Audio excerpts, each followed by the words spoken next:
There's a lot of ways.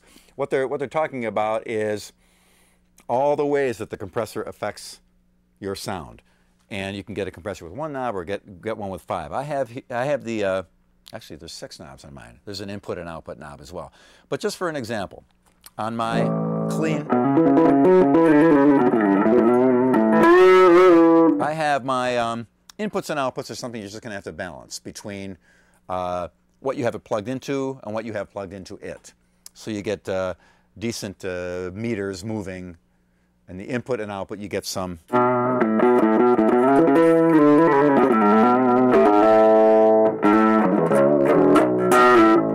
That's the output meters being monitored now. So basically, if I put it in, got a little quieter there, you'll notice sometimes when you add compression, you're going to have to make adjustment on the output level.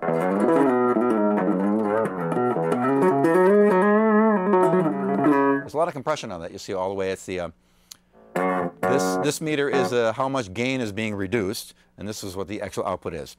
My settings, I have a ratio here of a little bit over 10 to 1 ratio, compression ratio. My attack is almost off, and my release is almost off. So what happens is the compression occurs right away, and it releases right away. If the release is very long, takes it a long time to go back to normal volume there. You see that knob takes a long, those lights take a long time to go down. If the attack is very high, you get that first click, you get the first note of the string at full dynamic range, and then the compression comes in later. So I want the compression to begin right away.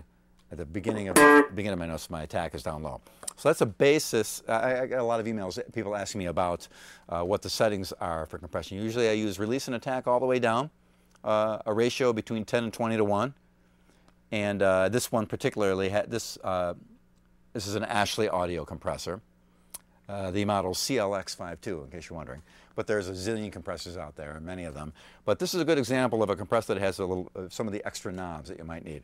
Now down to the compressor on the Ampeg, it's just basically, it says compression and there's one knob. So you can have it on or off. So it's a good idea sometimes to get a one knob compressor, try it without, fool around with it with no compression, gradually bring the compression and see, aha, that's what it does. And you'll find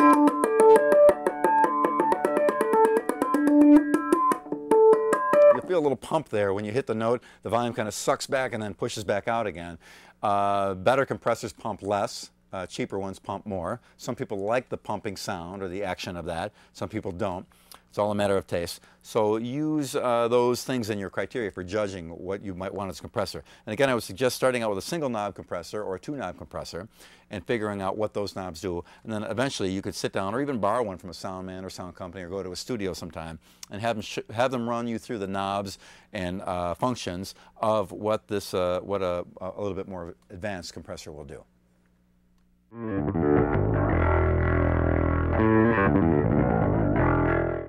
Well, as you may have noticed, I have 2 chords coming out of my bass. What in the world is up with that? You may wonder. Many people do.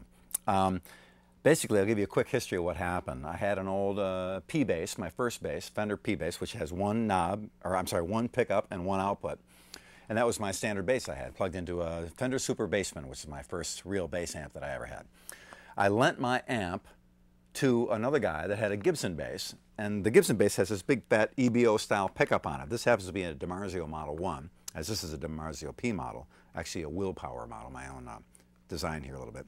And I love the sound of the Gibson bass because it reminded me so much of the early like Beatles and Paul Samuel Smith, where you just hear the super deep low end and almost no note definition other than what the frequency of the note itself is. And I love that, but alone, it didn't work for me. So I thought, well, why don't I combine the both of them together? So I actually wrote to Gibson and got them to send me an EBO pickup. Went into my living room with a chisel, took the pickguard off, chiseled a hole, got the pickup jammed into my P bass.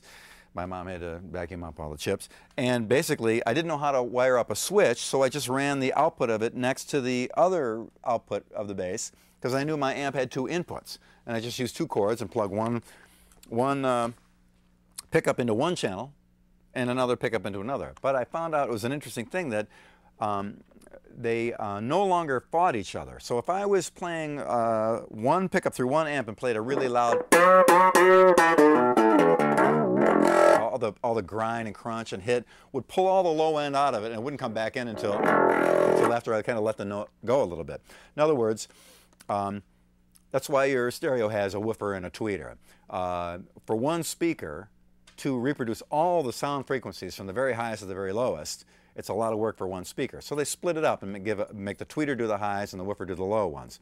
So that was basically the idea behind this, is I'd have one pickup doing one amp for lows and another pickup through another amp for highs.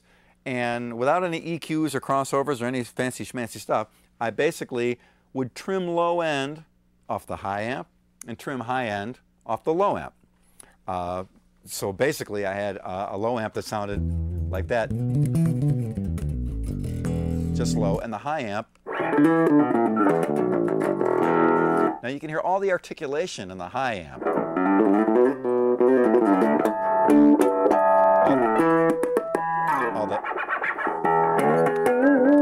And the low amp is all the real bass. Together,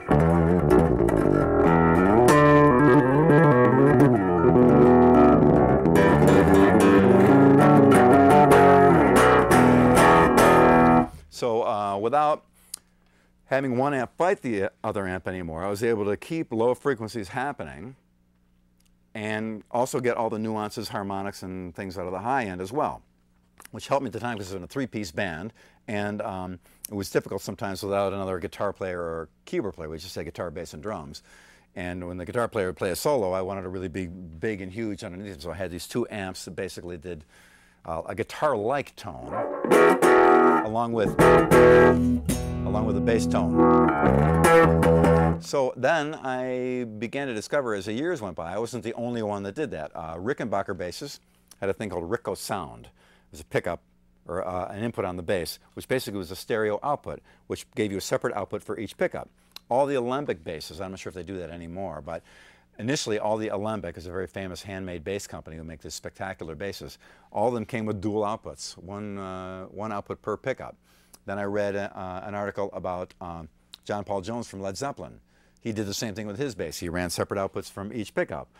John Entwistle did a similar thing as well. So independently, a lot of guys were coming up with the solution to the problem, which was if you want to do a little grind or put some crunch on your bass, you're going to lose all your low end. So what do? Let's just get another amp to do the low end. So that's basically what the principle of it is. Now, this happens to come like this on this particular Yamaha bass. The Attitude comes with the dual output and the dual pickup thing. Basically, knob-wise, I just have a volume control on this. So it's this pickup, volume, and output. This one here is volume and tone, because once in a while I'll use a little tone on that pickup, but not very often. I learned a long time ago that the tone control on the Fender P-Bass may suck a little bit of volume out of your output, so I just removed it, and I never used it anyway. It was always treble all the way up, so I just use it like that. But any bass can be accommodated in this way. You can basically, if you have two pickups on a bass, you can wire it yourself if you know how to, or get a repairman to do it.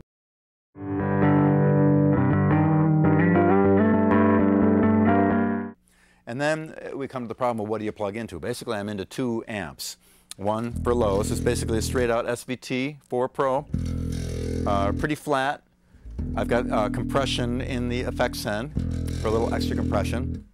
And the other amp is also an Ampeg SVT, but I'm going through several preamps, not several preamps, but several points here. The Pierce preamp I'm using right now. This is an ancient, no longer made preamp that has a particularly amazing sound to it. This is my original version that I got in 1979, and it's still running. It's all solid state. Compression, a little noise gate because some of the distortion gets a little bit loud. If I turn the noise gate off, you can hear a little bit of noise, so we just gate it out there.